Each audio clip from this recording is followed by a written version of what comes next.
Good morning बच्चों। आज हम क्लास 10th के लिए कार्बन एंड कंपाउंड चैप्टर लेके आए हैं। कार्बन हमारा एक बहुत ही इम्पॉर्टेंट एलिमेंट होता है।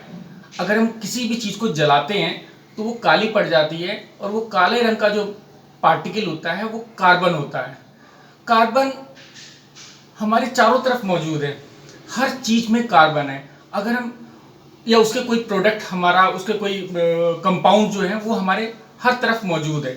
अगर हम देखते हैं कार्बन हमारी ज़िंदगी में कहाँ कहाँ पर है तो हम उसको अपने आसपास देखने की कोशिश करते हैं। सबसे पहले हम देखते हैं कि जो कार्बन है वो हमारे खाने में मौजूद है, फूड में कैसे है? क्योंकि फूड में होता है स्टार्च के अंदर कार्बन है, शुगर है उसमें भी कार्बन है, फैट है उसमें भी कार्बन है, प्रोटीन है उसमें भी कार्बन है, विटामिन है उसमें भी कार्बन है। अगर हम कोई चीज़ जलाते हैं यानी हम किसी चीज़ को फ्यूल्स के रूप में इस्तेमाल करते हैं तो उसमें भी कार्बन होता है। जैसे कि लकड़ी है, वुड, कोल है, एल्कोहल है, पेट्रोल है, इन सब में मेन प्रोडक्ट कार्बन ही होता है। दूसरा प्रोडक्ट हाइड्रोजन भी होता है इसके अंदर, फ्यूल्स के अंदर, लेकिन कार्बन उसका मेन प्रोडक्ट है।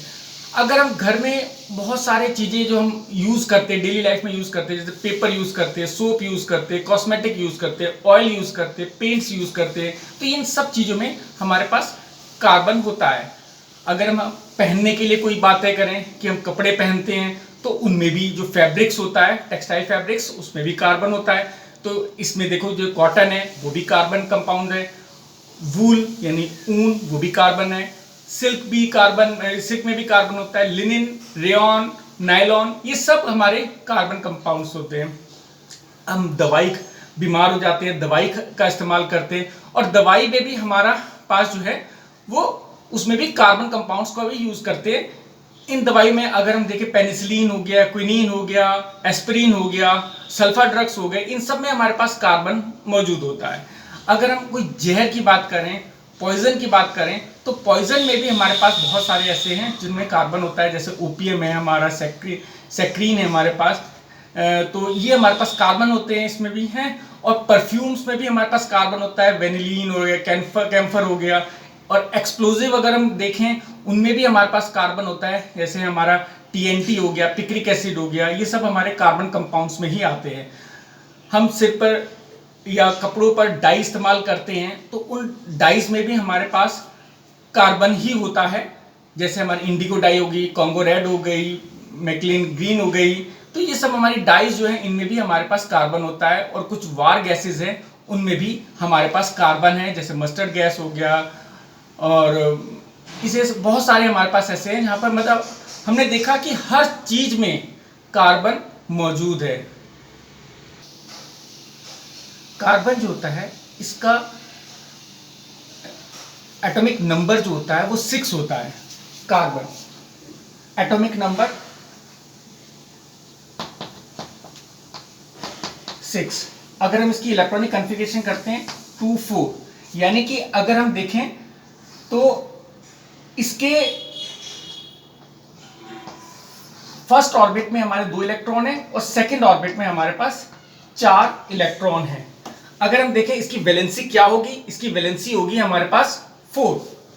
वैलेंसी इसकी होगी 4, ठीक है ना। कार्बन जो होता है अगर हम इसकी प्रॉपर्टीज को देखते हैं तो कार्बन हमारा नॉन मेटल है, इसका एटॉमिक नंबर 6 है, इसकी इलेक्ट्रॉनिक कॉन्फ़िगरेशन मैंने बताया 2 और 4 है इसकी इलेक्ट्रॉनिक कॉन्फ़िगरेशन। और ये इसको अपना ऑक्टेट कंप्लीट करने के लिए 4 इलेक्ट्रॉन की जरूरत होती है, जिसके लिए कोवेलेंट बॉन्ड ही बनाता है। ये इलेक्ट्रोवेलेंट बॉन्ड नहीं बनाता, कोवेलेंट बॉन्ड बनाता है।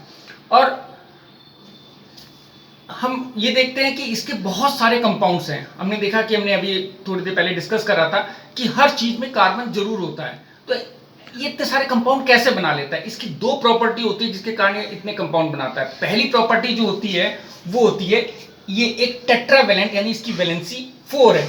और दूसरा जो है इसकी प्रॉपर्टी है वो है कैटिनेशन। कैटिनेशन का मतलब है कि कार्बन टू कार्बन अपने ही एलिमेंट से ये कंबाइन हो जाता है। ये अपने ही एलिमेंट कार्बन से ही बॉन्ड बना के एक बहुत लंबी चेन बना सकता है। इस प्रॉपर्टी को हम कैटिनेशन बोलते हैं। हम ये देखेंगे कि कार्बन हमें कैसे मिलता है।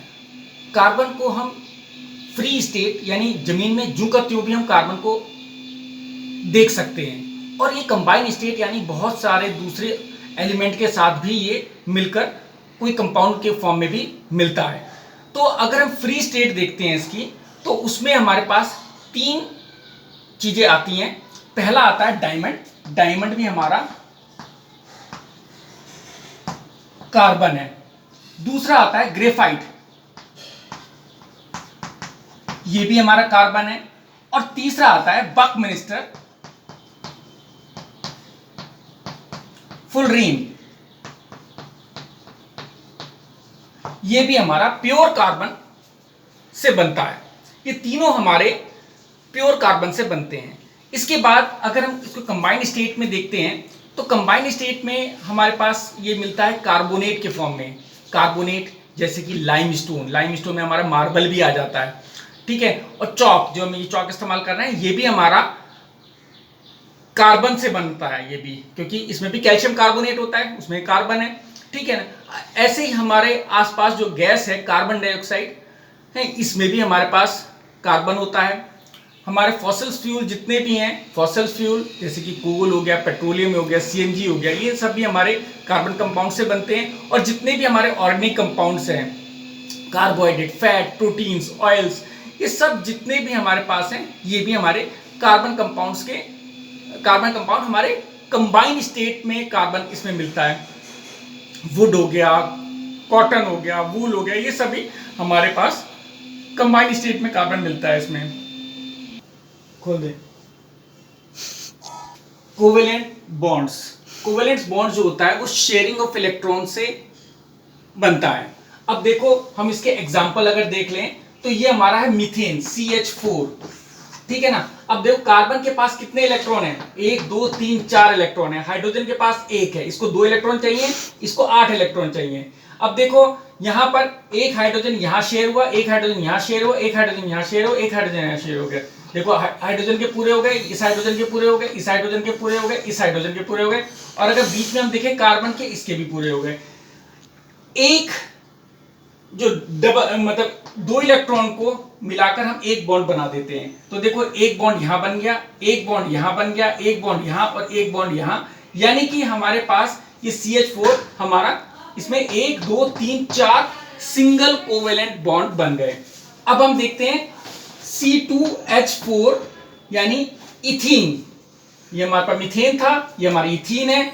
अब इथीन पर क्या हो गया? इसके पास 4 इलेक्ट्रॉन, मतलब कार्बन के पास 4 इलेक्ट्रॉन है, 1 2 3 4 इलेक्ट्रॉन बना दिए। जो ऐसे दूसरे कार्बन के पास भी 4 है, 1 2 3 4 है। हाइड्रोजन का 1 1 है।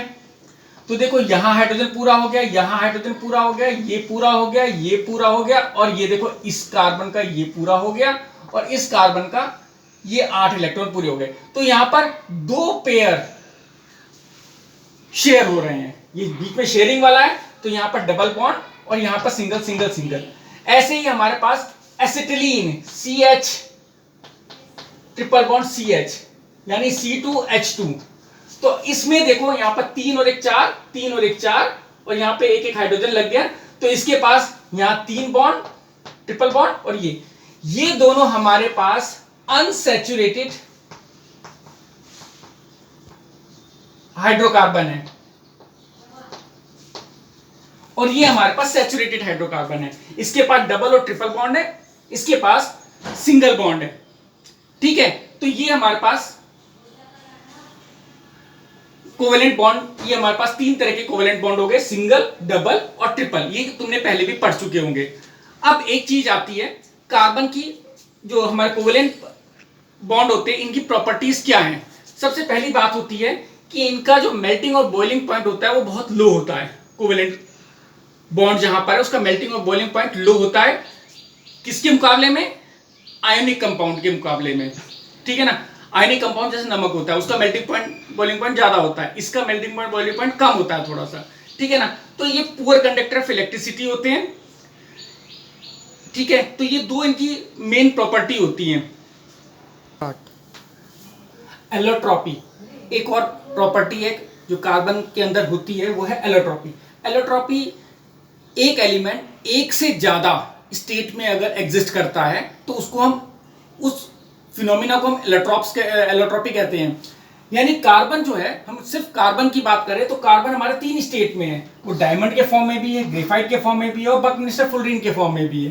तो एक ही कार्बन, एक ही एलिमेंट एक से ज्यादा स्टेट में एग्जिस्ट कर रहा है, तो इसका मतलब ये एलोट्रॉप्स हो गए। अब आता है एलोट्रॉप्स हमारे पास और किस किस के एलोट्रॉप्स मिलते हैं। हमारे पास सल्फर का एलोट्रॉप्स मिलेगा, कार्बन का एलोट्रॉप्स मिलेगा। Sulphur S8 S6 rhombic sulphur होता है हमारा, ठीक है ना। तो ये हमारा सल्फर के भी एलोट्रॉप्स मिलते हैं और कार्बन के भी एलोट्रॉप्स मिलते हैं। एलोट्रॉप्स जो होते हैं उनकी केमिकल प्रॉपर्टीज तो सेम होती हैं, लेकिन उनकी फिजिकल प्रॉपर्टीज अलग अलग होती हैं। अब देखो, डायमंड जो होता है वो बहुत ही हार्डेस्ट सब्सटेंस है, बहुत ही सबसे ज्यादा मजबूत चीज डायमंड होती है, वो चमकदार होता है, ठीक है। जबकि ग्रेफाइट जो होता है वो काले रंग का है, तो उसको देखने में बिल्कुल उससे बिल्कुल अलग होता है। ऐसे बकनिस्टर फुलरीन जो है वो गोल गोल होते हैं, छोटी छोटी गोलियां सी होती हैं, ठीक है ना। तो ये तीनों हमारे पास एलोट्रॉप्स होते हैं। बाकी हम इसके बारे में तुम्हें कल बताएंगे कि डायमंड का स्ट्रक्चर कैसा है, ग्रेफाइट का स्ट्रक्चर कैसा है और बकनिस्टर फुलरीन का स्ट्रक्चर कैसा होता है। इसको हम कल डिस्कस करेंगे। Thank you.